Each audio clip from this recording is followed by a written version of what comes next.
Bien, señores, ayer el boletín de salud pública 657 nos presentó que tenemos 5.201 casos nuevos de COVID.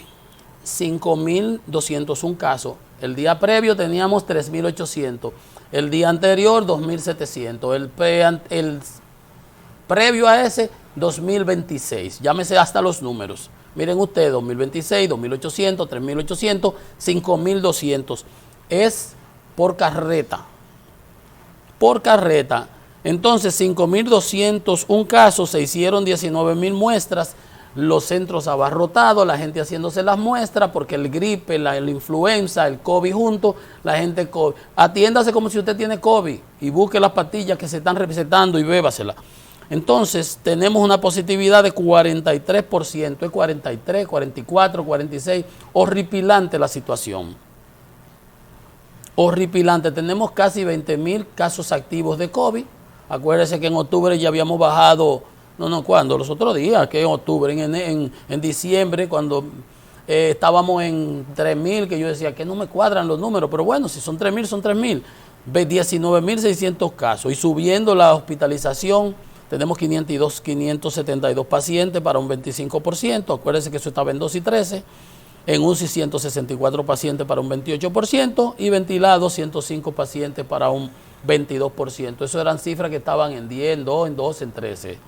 Entonces, esa situación ha puesto los políticos criticando que el gobierno ha dejado la situación que se le vaya de la mano, que no toma acciones, que no toma medidas. El colegio médico dice que ha sido complaciente el trato que el gobierno le ha dado al COVID porque se ha plegado mal los aspectos comerciales. Los otros días decían ellos que había sido alegre cuando la flexibilización de la medida, alegre y mercantilista. Y vuelven y repiten eso, que ha sido altamente complaciente con el sector comercial. Yo sí entiendo que hay que tener un trade-off, un balance entre la parte comercial y la parte de la salud. Y aprovechar de cierto modo el que por lo menos esta variante del Omicron no es tan severa, está demostrada los estudios, sin embargo es que es demasiado contagiosa. Entonces, donde quiera que hay posibilidad, uno te contagia 8 y 9. Entonces, ellos piden, que yo lo veo razonable, que se elimine la petición del antígeno. Cuando te vas a hacer una PCR a un laboratorio, aunque tengas tu seguro, tienes que pagar cantidad con 1.700 toletes. Si no, no te hacen la PCR. Me pasó a mí, nos pasó a toda mi familia. Y la antígena esa te da que negativa y mentira que tú estás positivo. Entonces, ¿para qué? Dejen que uno se haga la PCR y punto y se acabó. El que tenga síntomas.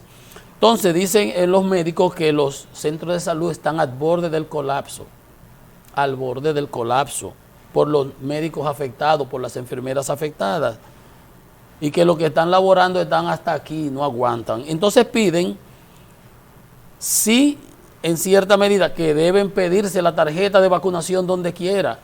Y en cuanto a las clases, que la ADP pide que no se abran las clases y las autoridades de salud durmiendo su sueño, no se acaban de tomar medidas, dice la asociación médica que se estudie si es necesario postergar o no la apertura de las aulas hasta que pase este tsunami. Es que es tan difícil la situación que, por ejemplo, en Francia los médicos se les han agotado. En Estados Unidos los hospitales han cuadruplicado el número de niños que van a los hospitales, que antes no iban, y ahora con las clases abiertas, pues mucho más razón para que vaya, mucho más propensión para que niños se contagien. Entonces, por ejemplo, en Francia están permitiendo que los médicos hasta contagiados atiendan a los pacientes, si están vacunados, porque no alcanzan. Es un caso extraordinario, una exención que están haciendo, si no tienen síntomas, por supuesto, para que ustedes vean. Porque están hasta aquí y eso está en todos los lados, en Nueva York, en Ohio, en Michigan. Tienen que disponer de los médicos de la Guardia Nacional para poder dar abasto a eso. Entonces, aunque se requieren 5 días de aislamiento, como lo que están diciendo los médicos de aquí, tenemos como 200 médicos enfermos, los que están trabajando no alcanzan, los turnos no damos abasto. Miren cómo está la situación. Y en Estados Unidos ese Omicron ya ocupa el 95%, tiene copado todo. Hubo más de 1 millón de casos. Con respecto a la semana pasada, se incrementó en 491,000 contagios, un 98%. O sea que se está doblando de 2 o 3 días, se están duplicando la cantidad de contagiados. Entonces ahí es que viene el problema. Ahí es que viene el problema. El promedio de ingresos hospitalarios, aunque aquel subió en 98, el promedio de ingresos subió en 63.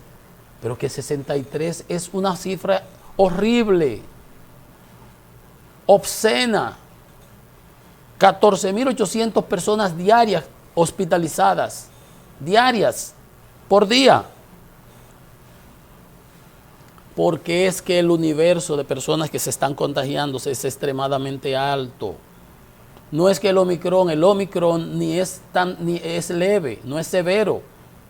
El problema es que contagia a tanta gente y como la gente, todo el mundo tiene un cuerpo diferente y un nivel de inmunidad diferente, ahí viene el problema. Y como entre esos que se contagian hay vacunados, hay mansos y cimarrones, hay vacunados y no vacunados, el problema se da con los no vacunados. El 90% van para UCI.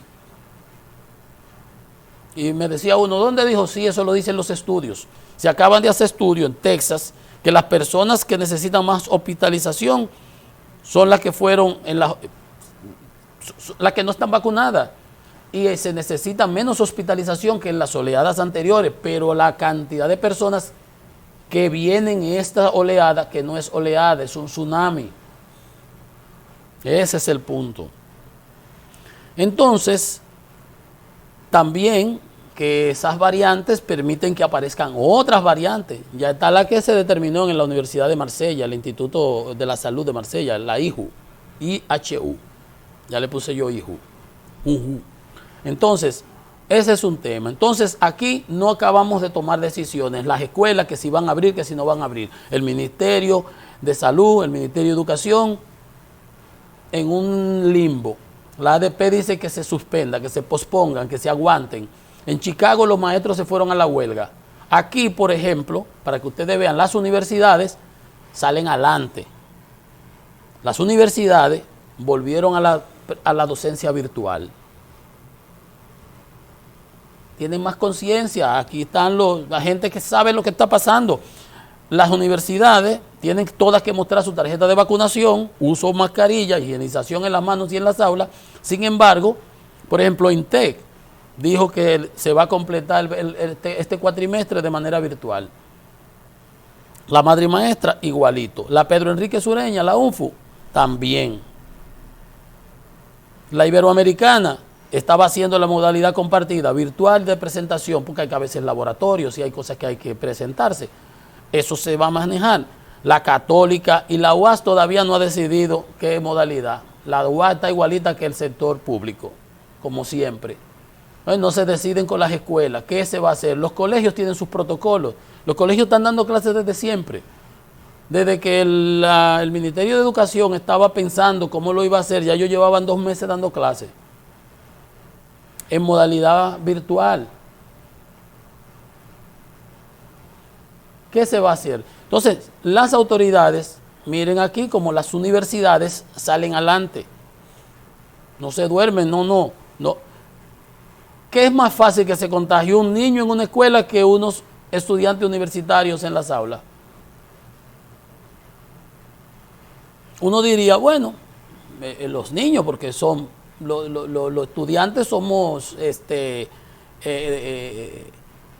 desórdenes y todo ese tipo de cosas, y tú sabes lo de los teteos y las cosas, pero los niños, qué sé yo, con el recreo y la cosa, eso es un gran problema. Pero ya las universidades han decidido, con esta situación, vamos a cogernos un respiro.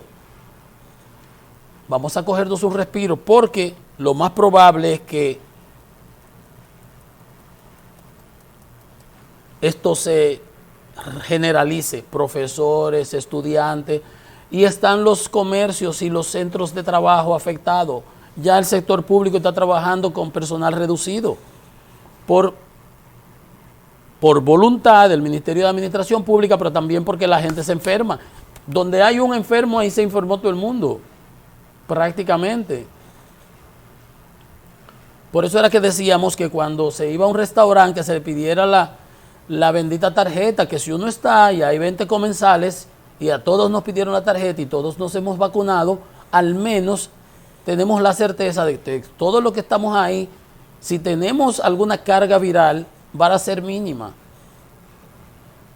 No va a estar tú tosiendo, no va a estar tú con un estornudo. O sea, y si tienes tu mascarilla y el ambiente está ventilado, no va a pasar de ahí.